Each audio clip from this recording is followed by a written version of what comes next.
EFB. Pri, descongelou! Descongelou? Para mim não, mas tudo bem, vocês estão me vendo. Eu agora não sei nem o que que eu tô, se é 4G, Wi-Fi, enfim. Ah, deixa aí. O time que tá ganhando não se mexe. Não se mexe, acho que tá nos dois.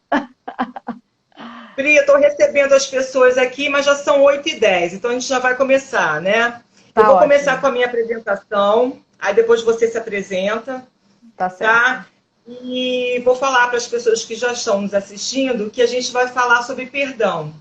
Uhum, Eu, no aspecto emocional, né? A certo, nível psicológico. E você vai falar sobre o perdão na área espiritual. O que é perdão? Né? certo. Diante das escrituras, ok?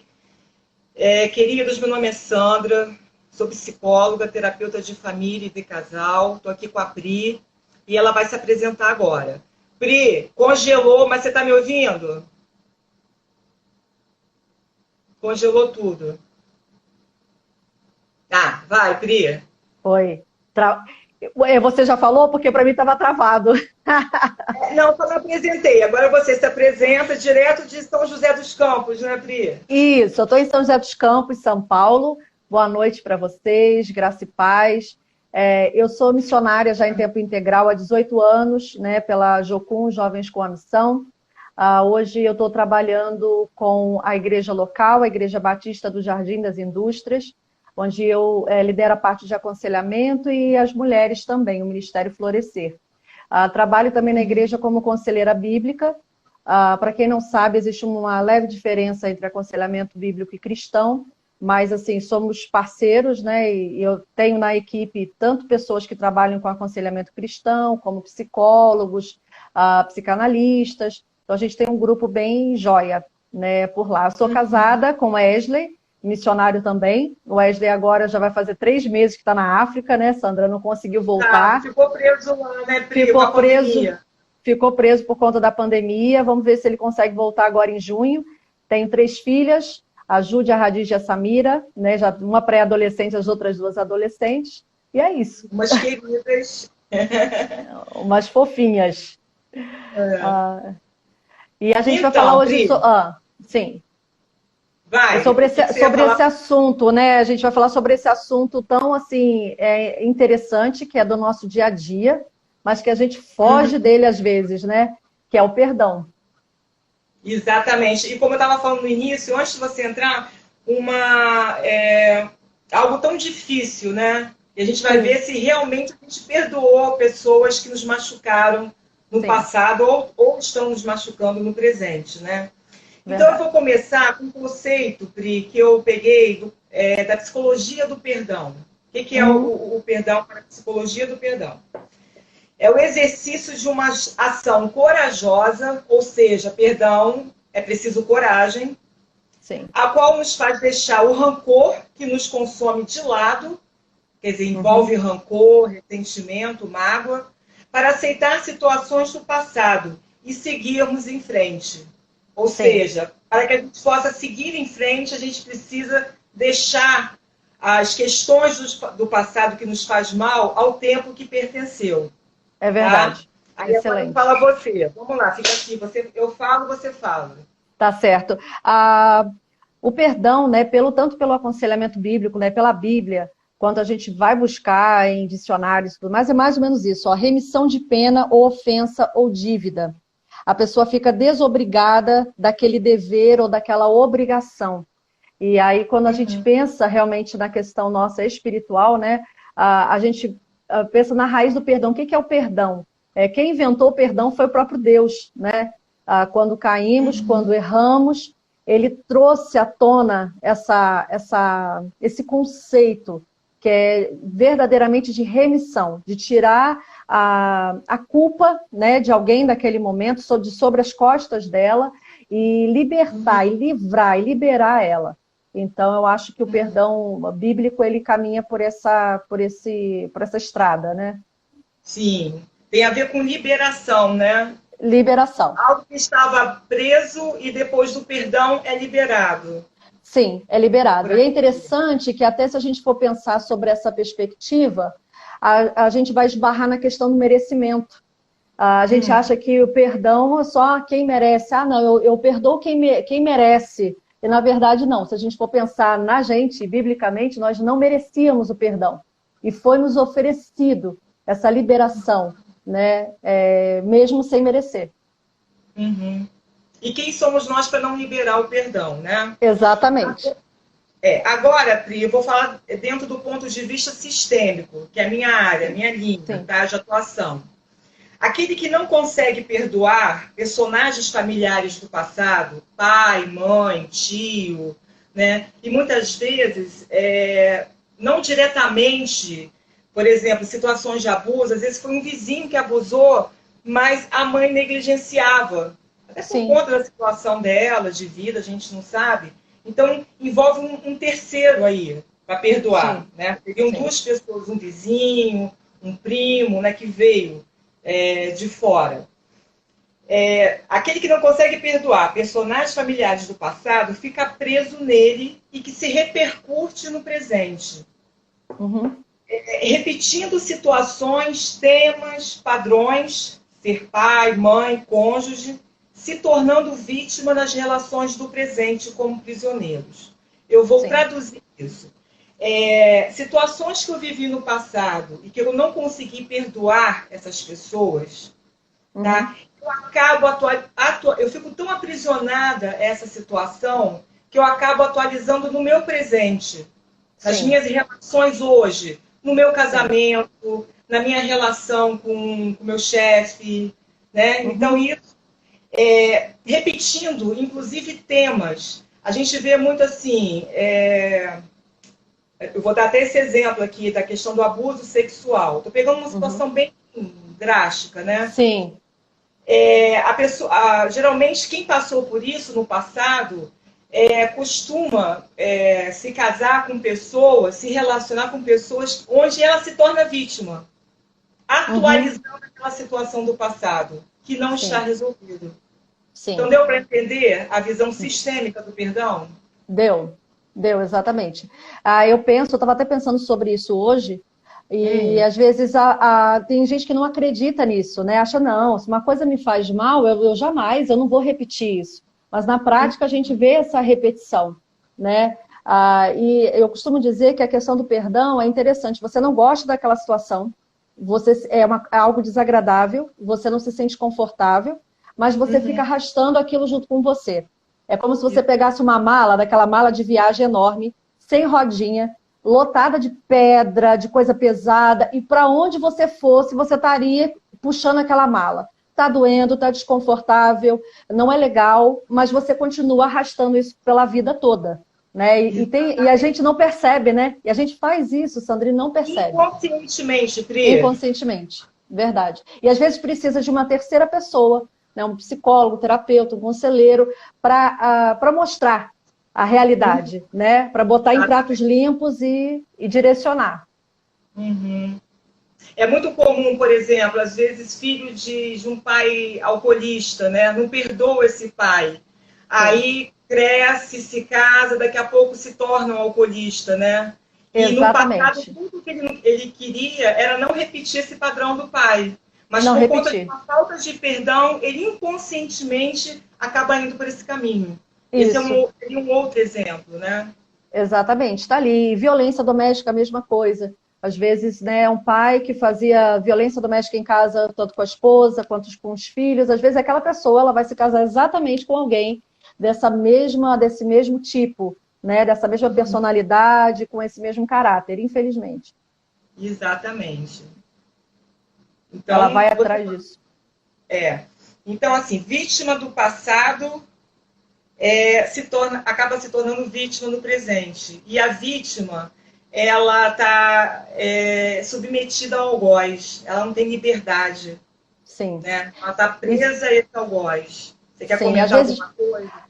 Às vezes a coisa já aconteceu, né? Está lá no passado, ela já foi, já fluiu. E é interessante que tem gente que às vezes foi envolvida nessa história, nessa situação, que já está até morta, já faleceu.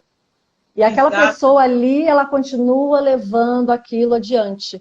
Então, na verdade, enquanto ela não libera o perdão, enquanto ela não reconhece os fatores, as situações, enquanto ela não digere aquilo, trabalha, né, vai trabalhar, é a mesma coisa você pegar uma feijoada e comer uma feijoada à meia-noite e aquilo ali não vai fazer digestão, você vai ficar com aquilo no estômago, enfim, durante muito tempo. Precisa digerir. Exatamente. Precisa digerir. E, às vezes, realmente, coisas como você fala sobre o abuso sexual, principalmente violência doméstica, abuso sexual, são coisas assim que ferem demais, não só corpo como alma. E aí precisam ser muito bem digeridas, conversadas, colocadas para fora, trabalhada.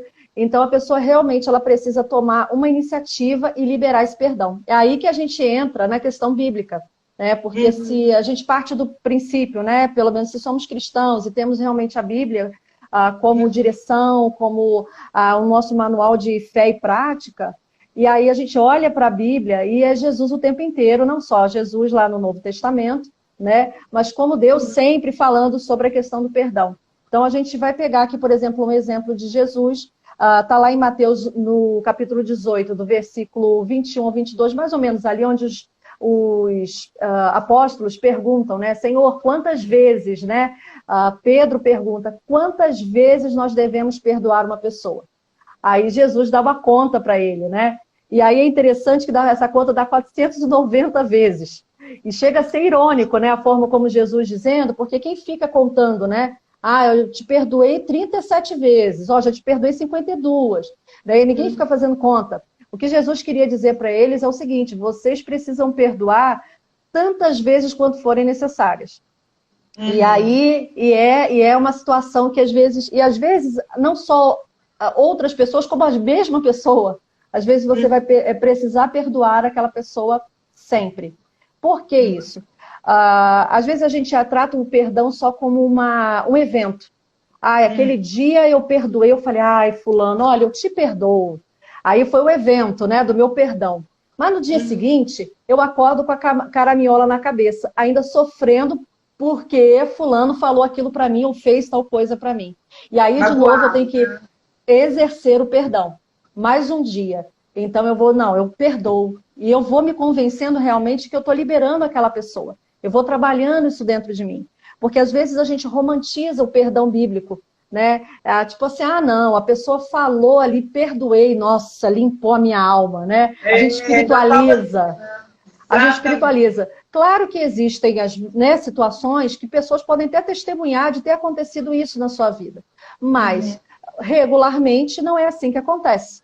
A gente toma a decisão, né? A gente decide perdoar alguém, e não é de uma hora para outra que aquela mágoa sai, não é de uma hora para outra que aquela, às vezes, a desconfiança ou a tristeza vai passar.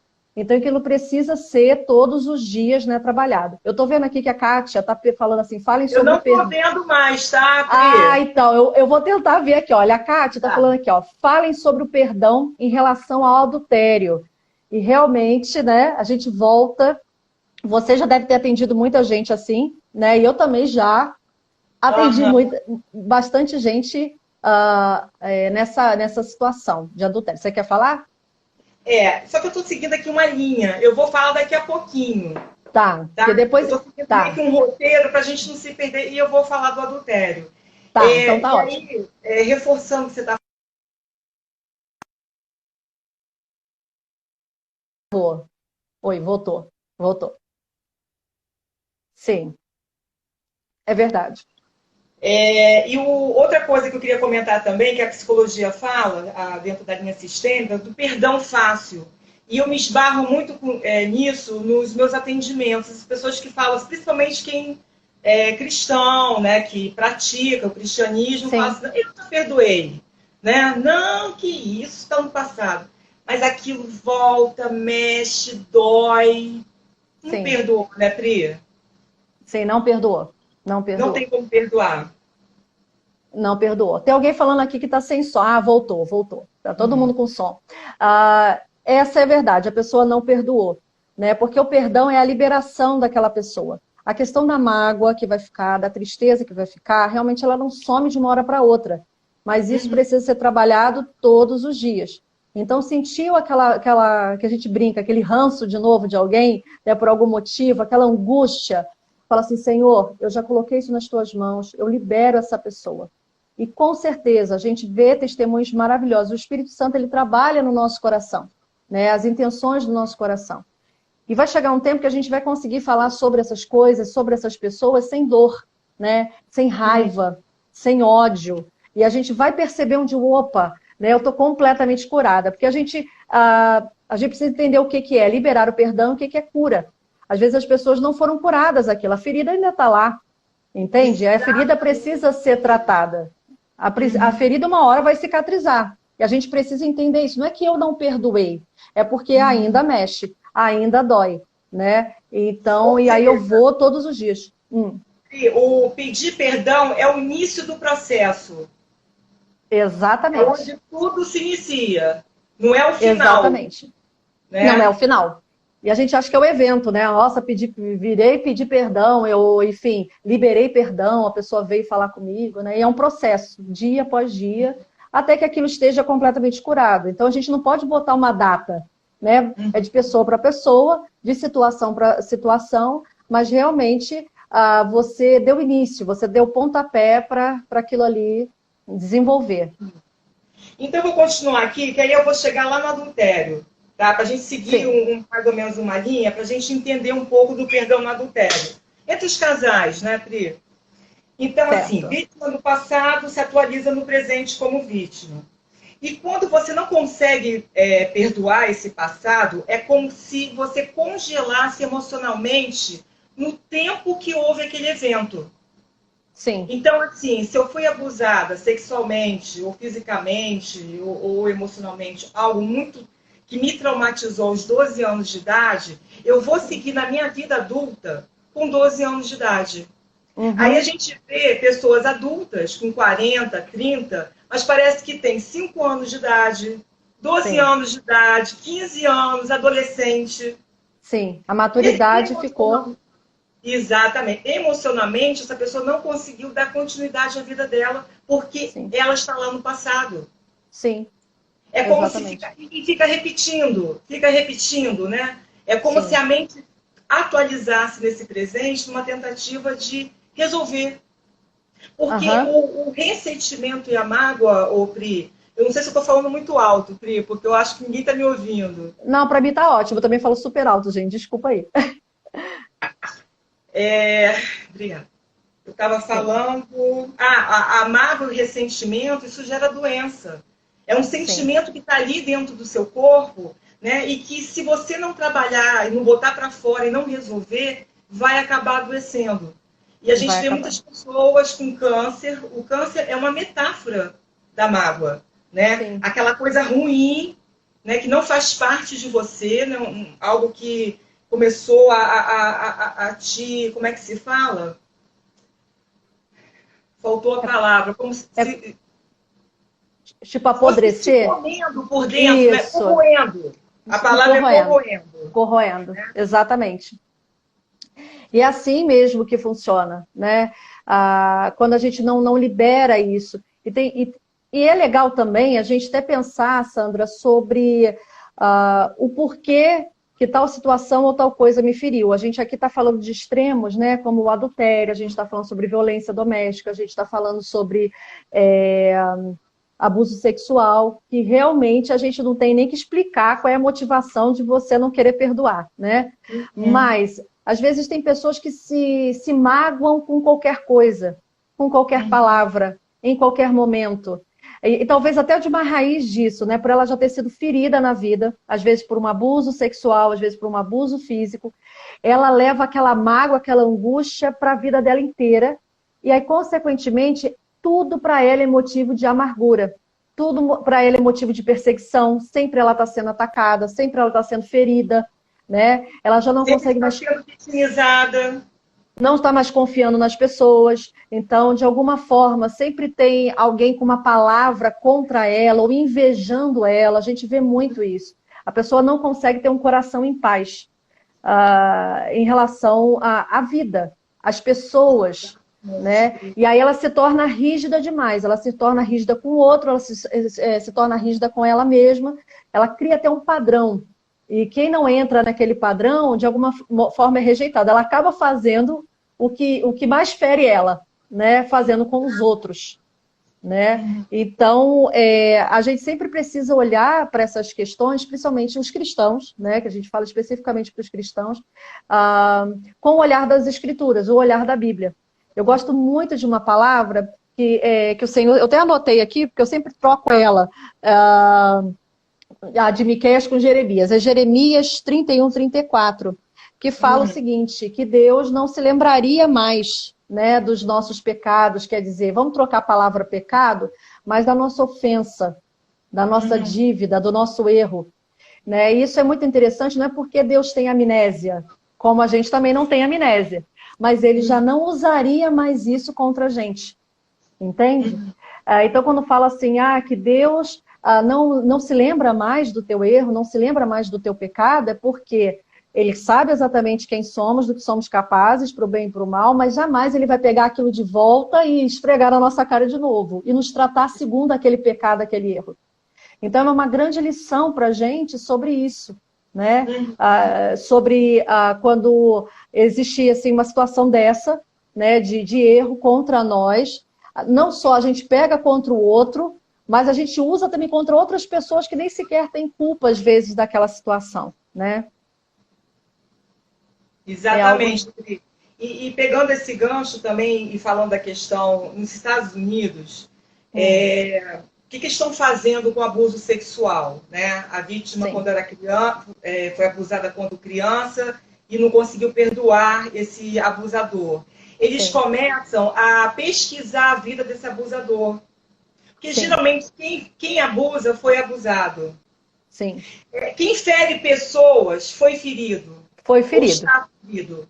Exatamente. Então, assim, eles usam essa estratégia como uma... Aí passa para a pessoa, a vítima, para ver se consegue algum nível de perdão.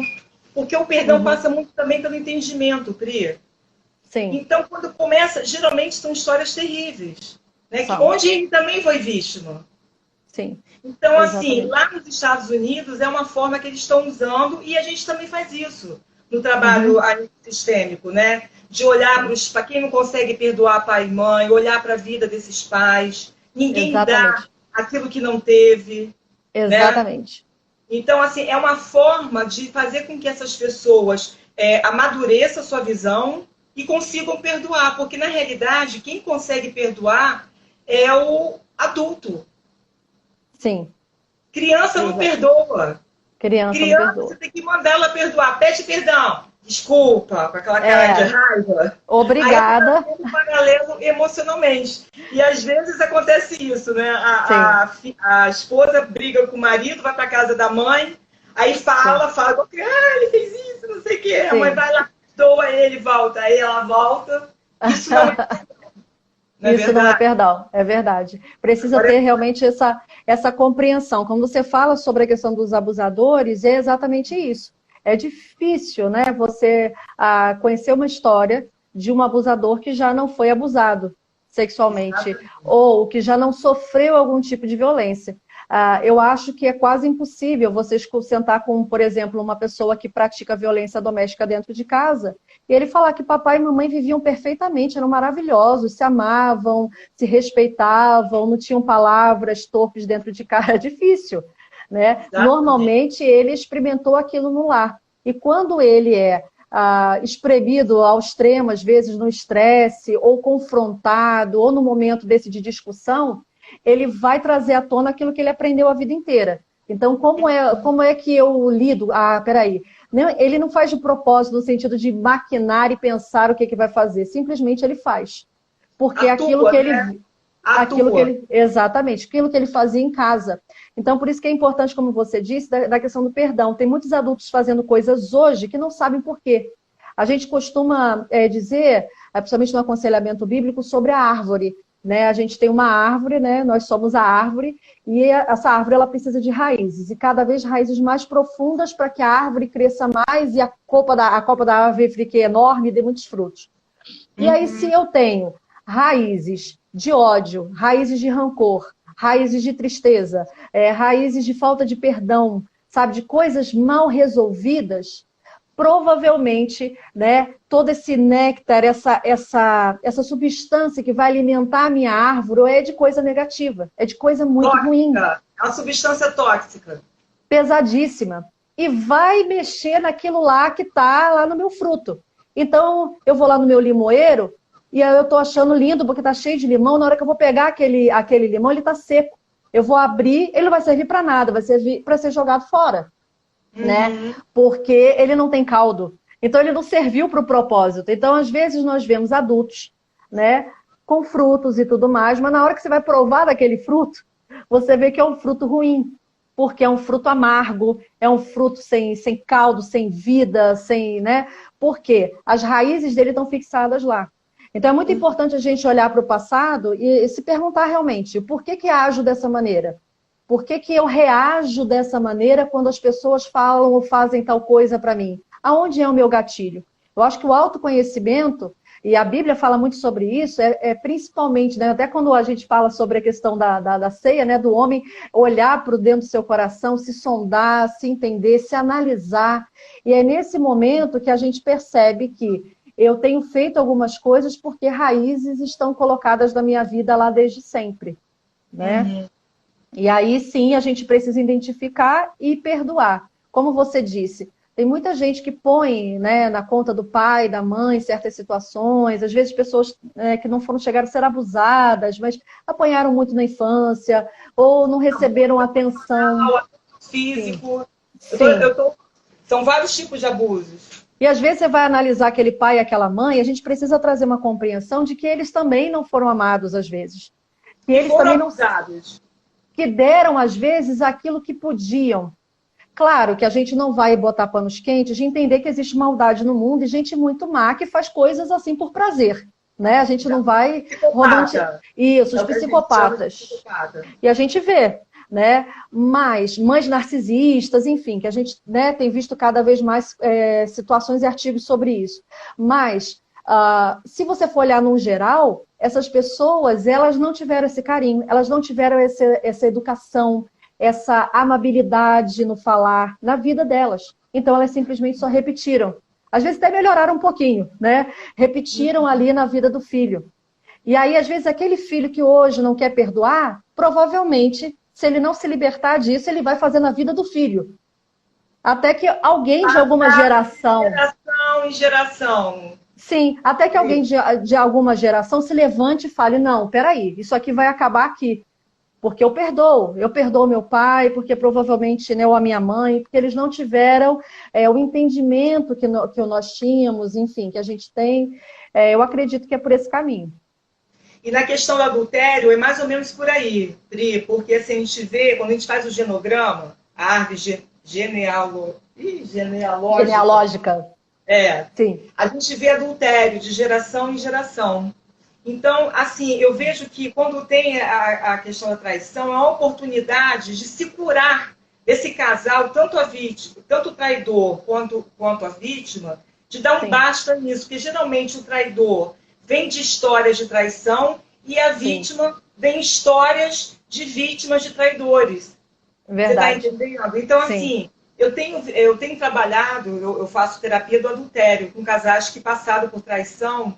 Sim. E há a possibilidade do perdão, sim, e o casamento fica melhor do que era antes, Pri. Porque amadurece. Glória a Deus, glória a Deus. No processo da terapia de casal, os dois amadurecem. E os dois amadurecendo, os dois adultos, verdadeiramente se perdoam. E o casamento, assim, e é o momento, eu vejo assim, que é o momento que tem para quebrar. Tipo assim, não, eu não quero mais isso para minha vida e não vou passar para meus filhos. Porque os filhos vão saber que ou o pai ou a mãe traiu e vão acabar de alguma forma repetindo, ou não, né? Depende de como ele vai elaborar isso. Sim. E aí a gente vê mais do que nunca, né, que o perdão é uma decisão, né? Não é um sentimento. Ah, eu não estou sentindo de perdoar. Como a gente falou, a questão do merecimento, né? Ah, não, mas a pessoa fez isso, eu não estou sentindo. E realmente, se a gente for esperar por sentimento, Sandra, a gente não vai perdoar, porque a gente vai ter todos os motivos do mundo para isso. né? E aí a gente olha para a palavra de Deus e Jesus traz isso como um mandamento. É interessante, você vai olhar lá no Pai Nosso, o que o Pai Nosso fala, né? Você precisa perdoar os seus devedores, não, perdoa as minhas dívidas, assim como eu tenho perdoado os meus devedores. E peraí, se eu não estou perdoando quem me deve, quando a gente fala de devedor, não é de dinheiro, né? E se eu não estou perdoando quem me ofendeu, como é que eu vou ser perdoado por Deus? Então, existe parece que um trocadilho, mas Jesus está dizendo o seguinte, presta atenção, né? Porque quando ele diz para a gente amar o próximo como a gente ama a gente mesmo, ele está dizendo o seguinte, perdoe como você gostaria de ser perdoado. E aí entra outro ponto, né, que a gente pode pensar sobre isso, que a gente quer realmente essa graça, a gente quer esse perdão de Deus, a gente quer que os outros entendam as nossas falhas, entendam o nosso erro. Sim, a gente quer a misericórdia para a gente, mas a justiça para o outro. Né? Então, Senhor, misericórdia para mim, tenha compaixão da minha alma, mas fulano, Senhor, o Senhor é o Deus da vingança, se vinga por mim, faz justiça por mim. Então, quando eu amo aquele próximo, né, eu falo, eu amo meu, não, você não está amando aquela pessoa, porque para você quer misericórdia, para você quer perdão, né? Então, quando a gente falha, o que a gente mais quer? É chegar para a pessoa, pedir perdão e ser perdoado, ser acolhido. Né? Às vezes acontece isso com os nossos filhos. Né? Essa semana eu tive com uma das filhas uma conversa assim dura, uma conversa rígida, e aí eu esperei um tempo para dar aquela fermentação no que foi dito, e depois eu chamei e falei, eu te amo, né? Você é o amor da minha vida, e abracei e tudo mais. Mas aí o que ela fez também? Me abraçou, riu, ficou no meu colo. Por quê? Da mesma forma, né? Como às vezes eu mereço de Deus uns pitos assim, né? Que Deus às vezes dá na gente, né? Um sacode, né, Pri? Um sacode para vamos lá, Priscila, acorda, reage para a vida, né? Ele faz isso com a gente, depois ele vem com todo o amor e abraça e acolhe. Então a gente precisa oferecer isso para o outro também, né? Uhum. Inclusive também a questão do pai e mãe, que você está falando aí, né? E às vezes a pessoa tem dificuldade porque tem aquela idealização do pai e da mãe perfeita, né? Aquela mãe carinhosa, aquele pai protetor que supre, né? Sim. E nós somos seres humanos falhos, assim como os nossos pais e as nossas mães. Assim como o pai e a mãe. Exatamente. Né? Então, assim, olhar de uma outra forma para esses pais, que eles são falhos, são seres humanos. São pessoas que vão errar, né? Exatamente. E que vão falhar. Eu acho até a questão da expectativa. Fala. Inclusive, você tem um testemunho de perdão com a sua mãe, né, Pri? Sim, você sim. Falar pra gente? Então, eu sou, para quem não sabe, né, que tem bastante gente que aí não me conhece, eu sou adotada, mas eu sempre precisei conviver, né, com a minha mãe biológica. Quando eu falo conviver, não na mesma casa, mas assim, de vez em quando, tipo visita, né?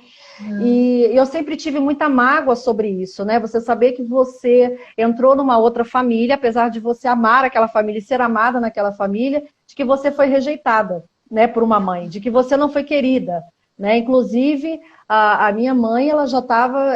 a família foi descobrir quando ela estava tentando me abortar com 5 meses, né, de gestação. Então, você leva aquilo e a minha família adotiva nunca escondeu. Sempre disse, até porque era gente da própria família, né? Era irmã do meu pai adotivo. Então, eles sempre falavam, né? Não, Deus deu você pra gente de presente e tudo mais. Então, eu sempre soube da história. Então, eu cresci com muita mágoa, muito rancor. Toda vez que eu falava da minha mãe biológica, eram com palavras torpes, pesadas. A gente não era cristão na época. E sempre com muito ódio. E aquilo ali pesava demais. Aí tá, eu me converti, fui para uma base missionária, cheguei lá, Senhor, né? Tem gente que conhece meu testemunho, que o Senhor pediu a minha faculdade, eu entreguei minha faculdade, entreguei tudo, fui morar num lugar completamente diferente da minha realidade e tudo mais. Eu estava com o coração aberto e eu cheguei para o Senhor um dia, Senhor, meu coração, já te entreguei meu coração, o Senhor pode fazer o que quiser da minha vida, né? Eu estou aqui, não sei o quê. O Senhor falou assim, ok, tá certo, agora você precisa perdoar a sua mãe biológica. Na mesma hora eu parei a minha oração emocional, né? E falei, opa, peraí, tem uma coisa errada aí. Tem uma coisa errada nos seus dados aí, Senhor. Porque como assim? Eu preciso perdoar minha mãe biológica? E foi exatamente isso que ele falou. Ok, agora você vai perdoar, você precisa perdoar sua mãe. E aí eu pensei assim, perdoar e pedir perdão, que era pior ainda para mim, Sandra. Eu falei, eu pedi perdão para ela, que foi ela que me abandonou, né? Foi ela que me rejeitou, como eu vou pedir perdão? E o Senhor lembrou de toda a mágoa, de todo o rancor, de toda a angústia que eu levei a minha vida inteira contra ela. Ao ponto de pensar mal, né? Os meus pais biológicos, eles contavam, né? Que eu pequenininha, acho que por volta dos 3 anos de idade, Sandra, eu fiquei, tinha um quadro na sala com uma igrejinha. E aí eu fiquei lá fazendo assim com a mãozinha, como se estivesse rezando, e eles falaram assim, você está rezando pelo quê, Priscila? E eu falei assim, eu estou rezando para a mãe fulana, não vou dizer o nome dela aqui, para minha mãe biológica falecer, para ela morrer. Para você ver, com 3 anos, porque eu queria que ela fosse retirada da minha história. 3 anos, né? Então você vê que era uma coisa que eu tinha dentro de mim, né? De dor mesmo. E o Senhor falou, não, você vai pedir perdão à sua mãe. E eu cheguei em casa, foi relutante durante alguns dias, cheguei na casa da minha mãe biológica, peguei o telefone, liguei, e aí eu falei, eu preciso pedir perdão para você. E é claro, ela começou a chorar, as duas começaram a chorar, ela falou, não, mas você não precisa me pedir, eu que tenho que te pedir perdão. Mas eu consegui falar. Falei, olha, eu preciso te pedir perdão, porque todas as vezes que eu te odiei, que eu falei palavras torpes a seu respeito, que eu, sabe, denegri a sua imagem para pessoas, né, que nem sequer te conheciam. E aí, menina, foi realmente um processo de eu conseguir perceber que ela não era uma pessoa perfeita, como eu também não era perfeita. Que ela também, ela não teve uma educação adequada, ela perdeu os pais muito cedo, ela já tinha passado por tantas coisas, né? E eu comecei... Ela foi órfã também na vida dela, né? Exatamente. Ela foi acolhida também por uma outra família, mas com um monte de outras pessoas. Então, assim, essa parte, principalmente na adolescência dela, emocional, não foi suprida. Eu comecei a trazer uma compreensão, não só julgá-la, né? Mas que mãe é essa que faz isso? Que é o que a gente costuma fazer, né? Realmente, sim, ela errou. Tem coisas que talvez não tenham explicação. Mas eu precisava liberar, né, o coração, e graças a Deus eu fiz. Ela entrou lá, o nome dela entrou no meu convite de casamento. Eu falei com a minha mãe adotiva se ela não se importaria se eu colocasse o nome da minha mãe biológica junto. Olha que legal. E ela entrou lá no convite de casamento, ela conseguiu conhecer a minha primeira filha. E eu acredito que mais ou menos quase 6 meses depois que ela conheceu a minha primeira filha, a gente tinha esse relacionamento de se falar, ela faleceu. Ela morreu dormindo. Então, você imagina, né? Eu fico pensando, eu olho para trás e falo, Senhor, muito obrigada, porque o Senhor me confrontou com isso. Foi um confronto de Deus. E você teve a possibilidade, Pri, de fazer isso pessoalmente. Pessoalmente. Entende? Claro que sim. Tem gente até que pergunta, Pri, se não desse tempo, né? Claro. A gente, claro, não vai pedir perdão para a pessoa que... perdão depois que a pessoa morre, né? Exatamente. Principalmente agora que está havendo muitas perdas por conta do Covid, né? É importante a gente falar assim que antes que a pessoa vá, é necessário resolver questões. Sim. Né? Ou de culpa, ou de perdão, Sim. Ou o que a pessoa fez para o outro, né? Que está ali falecendo e pedir perdão, ou vice-versa. Né? Verdade. Para até que esse luto ele se cumpra de uma forma saudável. Exatamente. E o que está acontecendo? Por conta do Covid, essa questão de isolamento, as pessoas não estão tendo esse acesso no final da vida da pessoa, né, Pri? Não estão. Né? E depois fica um vazio. Aperto de contas, né? Exatamente. E fica esse vazio, né? Fica essa dor. E as pessoas depois não sabem como resolver isso. Então, quanto antes, né? Eu acho que é liberdade para a gente mesmo. Quando Jesus fala para a gente perdoar as pessoas, quantas vezes forem necessárias, já parou para pensar? Ele não está pensando exatamente na pessoa que vai receber o perdão, ele está pensando na gente. Ele está falando, queridos, vocês são livres, eu estou libertando vocês do império das trevas, já não há condenação sobre a vida de vocês. Por que vocês ficam arrastando essas pessoas, essas situações junto com vocês? Vocês são livres. Então é uma forma, né, da gente ver o perdão dessa maneira. né? Jesus nos convidando para viver a liberdade, né? Completa. Ou seja, perdoar é libertação. É Sim. se libertar. É se libertar. É muito mais do que libertar o outro, né? É você se libertar. Porque para o outro estar preso, você precisa estar de fora da cela, né? Vigiando se ele não vai sair de lá, se ele vai ser um preso direitinho. Né? Então você está lá também. Você é o carcereiro. É pior ainda, né? Você é o carcereiro. Você fica ali do lado. Então são dois presos. Né? São dois presos. Pri, a gente tem 10 minutos para terminar, mais ou menos. Você está vendo Sim. aí as perguntas? Eu vou tentar mexer em alguma coisa para ver se eu vejo também, tá? Sim. Eu vi várias aqui. Está faltando perdão no mundo. Exatamente. Acho que o Júlio deve ter anotado algumas, nosso secretário. Porque para algumas pessoas é tão difícil perdoar. Posso ficar? Aí tem a ver com a sua história de vida, né, Pri? Porque eu vejo assim que pessoas que tiveram pais ou uma família muito rancorosa, ela tem muito mais dificuldade, mesmo sendo cristã, de perdoar no presente. Concorda? A gente aprende tudo com relação a casamento, com relação a ser cônjuge, a ser pai, a ser mãe, dentro da família, inclusive a perdoar. Inclusive a perdoar. E aí, até de uma maneira errada, também como a gente aprende, né? A gente aprende, fala assim, como você disse antes, fala, pede perdão. Você obriga a criança a pedir perdão. Ela não digeriu, ela não pensou sobre, ela não liberou a pessoa de verdade, ela só falou da boca para fora. É assim que a gente aprende perdão, né, dentro das nossas casas. A gente sabe que tem que fazer, mas a gente faz da boca para fora. É por isso que tem muita gente que fala assim, até na questão do adultério, eu te perdoo. No dia seguinte está a mulher ou o homem jogando na cara um do outro o adultério de novo. Então, não perdoou, Pri. Não perdoou, porque foi só da boca para fora.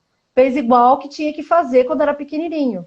Né? Uhum. E a gente não tem um tempo para essa criança, questão. Tá, igual criança. Exatamente. O coração tá amargo. Na primeira oportunidade, você lança de novo sobre a pessoa. Né? Você fere de novo a pessoa com a falha dela. Né? Então, realmente... É muito importante, Pri, desculpa te cortar. Não tem problema, não. Sem problema. Trabalhar o adultério, passar por essa terapia do adultério. Né? Passar por esse processo Sim. de perdão. Né? Sim. E aí eu volto a falar, o casamento fica melhor do que era antes. Verdade. Você tem as perguntas aí?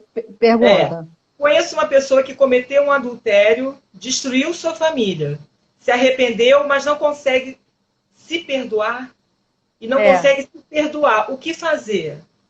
Essa pergunta é para você. É outro problema, né? Quando a pessoa, todo mundo já perdoou e aquela pessoa não se auto-perdoa. É interessante que isso existe também. Essa pessoa ela fica sendo consumida pela culpa. As pessoas já liberaram e tudo mais, mas assim, enquanto ela não se perdoa pela falha, principalmente acontece com pessoas que são extremamente perfeccionistas, pessoas que são até muito orgulhosas, porque ela acha assim, nossa, eu não consigo jamais, por que eu fiz isso? Né? Eu não devia ter feito. Aí a gente tem que pensar por que essa pessoa não consegue se perdoar. Provavelmente por isso, porque existe outra coisa linkada. A outra coisa é ela não consegue se humilhar. Ela não consegue se olhar no espelho e reconhecer que ela é passível de erro e que ela falhou e que as pessoas falham. Então ela precisa se liberar dessa maneira. Né? Perdão e orgulho andam juntos. Sim, né? Sim. Eu até vi uma frase, eu só não lembro de quem, falando que o orgulho é o útero da falta de perdão, porque ele fica ali do rancor, né? A pessoa fica ali trazendo vida para uma coisa que já foi liberada há muito tempo. Então, essa questão do orgulho. Então, provavelmente, pessoas que não conseguem vencer essa coisa da culpa, né, se já foram perdoadas pelos outros, é porque ela se via ou ainda se vê como alguém que não pode errar ou não erra. É um padrão muito alto, né, de perfeição, né? Para ela mesma. Sim, para ela mesma. Tem uma pergunta aqui, para você também, tá, Pri? Vamos ver se você responder. Técnica, eu até sei quem perguntou. Existe alguma técnica para ajudar a pessoa a elaborar o perdão quando o pai mata a mãe? Isso aconteceu na pandemia. Nossa, sim. Uma amiga nossa, o pai, né, matou a mãe há pouco tempo, até menos de um mês. Sim. E uma amiga nossa está perguntando se tem técnica para ajudar essa pessoa a perdoar o pai Então, que matou a mãe. eu penso, Sandra, que como a gente disse, né, a gente não pode também banalizar o perdão, principalmente numa situação como essa. Ela não levou uma fechada no trânsito e nem roubaram o lugar dela na fila do banco, né? O pai tirou a vida da própria mãe. Então é algo muito pesado, muito profundo e que precisa ser trabalhado. Então realmente não vai ser de uma hora para outra. Essa pessoa vai precisar primeiro de um espaço, de tempo, né? Porque tem gente que, às vezes, numa situação dessa, já quer falar, já quer expor, já quer botar para fora, tem outros não que se recolhem. Então, a gente precisa observar como essa pessoa vai demonstrar os sentimentos dela. Essa pessoa precisa ser ouvida, essa pessoa precisa colocar para fora. Ser tratada profundamente, Tudo, porque é uma dor tudo. muito profunda. Eu não Sim. consigo imaginar uma situação dessa, assim. E falo mais. Provavelmente isso, claro, foi a ponta do iceberg. Para uma pessoa chegar a matar outra nessa situação como essa, salvo se ela teve um surto psicótico. Fora isso, é porque já existia ali algum tipo de diminuição, maus tratos, já existia algum tipo de violência, né, que fosse psicológica, emocional, enfim. Né? Então, o problema, claro, vai ser isso aí que a gente está enxergando aqui, mas cheio das suas ramificações. Essa pessoa vai precisar, né, ser trabalhada em tudo isso. Uhum. E Pri, eu creio que, eu não sei como é que foi a situação, mas foi potencializado pelo isolamento. Sim, Eu a pessoa acredito, entrou no estado. É uma coisa né? até que você. Esse histórico e no meio do isolamento, né? Todo mundo muda-se o comportamento, a pessoa fica mais agressiva, Exatamente. frustrada, todo esse estresse que a gente está vivendo de todos os lados, né? Saúde, economia. E Sim, eu creio que Sandra. foi um momento assim propício para essa situação acontecer, né? E uma coisa que você está falando em todas as suas lives que eu tenho percebido é que os problemas não surgiram com a pandemia, né? Eles só se potencializaram. É isso que você sempre tem falado. Eu peguei isso como aprendizado. As pessoas já tinham problemas antes, né? Com seu filho, com sua mãe, com seu marido, enfim, já tinha um problema. Ele foi só potencializado porque fechou todo mundo no lugar e você já perdeu o direito de ir e vir. Então, aquele cara que chegava 6 horas da tarde em casa, tomava banho, ia ver o jornal, depois ia dormir, ele é obrigado a acordar e passar a manhã inteira, a tarde inteira, talvez com uma pessoa que já tinha problema, né? E vice-versa. Então, só potencializou, né, essa situação. Mas é uma situação muito difícil, né? E outra coisa que você me falou, Pri, que eu fiquei pensando sobre isso, é que o perdão é quase que você tem que reafirmar esse perdão. É um processo e você tem que, às vezes, volta, Vai né? voltar, sim. E você tem Às que falar, vezes, eu escolho perdoar de novo. É mais ou menos isso. exatamente. É interessante que, na época, quando eu não conhecia o Evangelho e não tinha o Senhor e tudo mais, eu doía demais essa questão de eu ter sido rejeitada. E parece, Sandra, que eu ouvi uma voz, né, na minha cabeça falando assim, você era um bebê tão bonitinho, mas mesmo assim seu pai e sua mãe não te quiseram. Né? Então, coitada de você. Era quase um deboche que vinha na minha... E aquilo ali era uma dor profunda. É interessante que vira e mexe, quando eu estou orando, eu uso isso com o Senhor. Né? Eu falo, Senhor, mas até que aquela voz estava certa. Realmente, mesmo sendo um bebê bonitinho, perfeitinho, papai e mamãe não me quiseram, mas o Senhor me quis. Então, eu acho interessante isso, porque a gente reafirma, né, não só para a gente, mas para o Senhor, para a nuvem de testemunhas, que realmente, né, sofri aquela situação, a gente não tem como apagar aquilo da história, mas graças a Deus, né, que o Senhor entrou na minha história e que foi diferente, Ele fez diferente, uma coisa que era para causar dor, né, me deu um senso de pertencimento a Deus, mesmo, né, se a palavra fala isso, né, mesmo se um pai e uma mãe abandonarem seu filho, eu não te abandonarei. E a palavra do Senhor, ela toma vida, né, na vida da gente através desses testemunhos, né? Pri, muito obrigada, tremendo, tudo que você falou, teu testemunho, dá vontade de não parar de falar com você. A gente só tem 1 hora, né? Já já eles... Muito obrigada mesmo por todo esse esclarecimento. E outra coisa, ainda está fazendo frio aí em São José dos Campos? Tá fazendo frio, mas como eu fechei a casa inteira para abafar o som, né, para não ter problema de som aqui, agora eu tô sentindo um pouco de calor, mas tá frio. Coisa de 14 graus, né? Às vezes bate no 12, tá por aí. Uhum. Aí no Rio, tá? Beijo, não sei nem que horas são. Vai dar 9 horas. Vai dar 9 horas. Já Muito vai se obrigada. encerrar. Muito obrigada, tá, pelo convite. Pode me chamar mais vezes. Tá, querida, Beijão. com certeza. Deus Beijo, abençoe. tchau. Tchau. Tchau, queridos. Obrigada Tchau, pela gente. presença de todos vocês e até a próxima live. Até a próxima. Fiquem com Deus.